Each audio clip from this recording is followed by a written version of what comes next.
மயிலாடுதுறை மாவட்டத்தில் 395 விநாயகர் சிலைகள் வைக்கப்பட்டு வழிபாடு மேற்கொள்ளப்படுகிறது. மயிலாடுதுறை மாவட்ட எஸ்பி ஸ்டாலின் தெரிவித்துள்ளார்.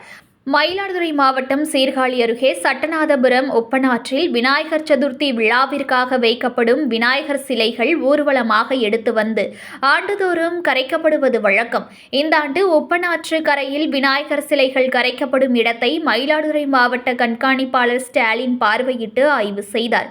ஆய்வின் போது சீர்காழி காவல் துணை கண்காணிப்பாளர் அண்ணாதுரை, சீர்காழி காவல் ஆய்வாளர் கமல்ராஜ் உள்ளிட்ட பலர் உடனிருந்தனர். பின்னர் செய்தியாளர்களிடம் மயிலாடுதுறை மாவட்டத்தில் விநாயகர் சதுர்த்தி விழாவை முன்னிட்டு மொத்தம் 395 விநாயகர் சிலைகள் வைக்கப்பட்டு வழிபாடு மேற்கொள்ள உள்ளதாக தகவல்கள் வந்துள்ளன.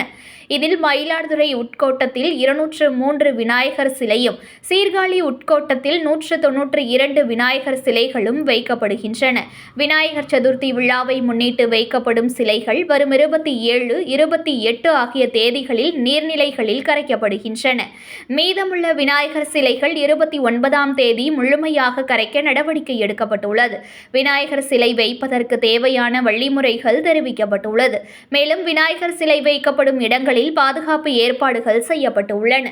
விநாயகர் சிலைகள் கரைக்க ஊர்வலமாக எடுத்துச் செல்லும் போது உரிய விதிமுறைகள் கடைபிடிக்க வேண்டும். ஊர்வலத்தின் போது கூடுதல் போலீசார் பாதுகாப்பு பணியில் ஈடுபடுவார்கள்.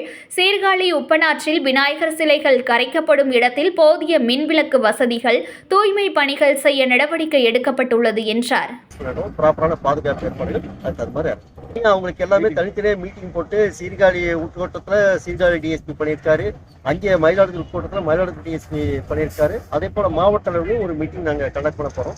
அதில் ஏற்கனவே அரசு வழிகாட்டும் நெறிமுறைகள்லாம் சொல்லியிருக்காங்க. இந்த விநாயகர் சதுர்த்தியில் எந்த விதமான பிள்ளையார் சிலைகளை நிறுவ வேண்டும், அதை நிறுவனத்துக்கு உண்டான விதிமுறைகள் என்ன, ஊர்வலமாவதுக்கு என்ன விதிமுறைகள், கரைப்பதற்கு என்ன விதிமுறைகள் எல்லாமே சொல்லியிருக்காங்க. அதெல்லாம் அவங்களுக்கும் சொல்லியிருக்கோம். திரும்ப உங்களுக்கு ஞாபகப்படுத்துவோம்.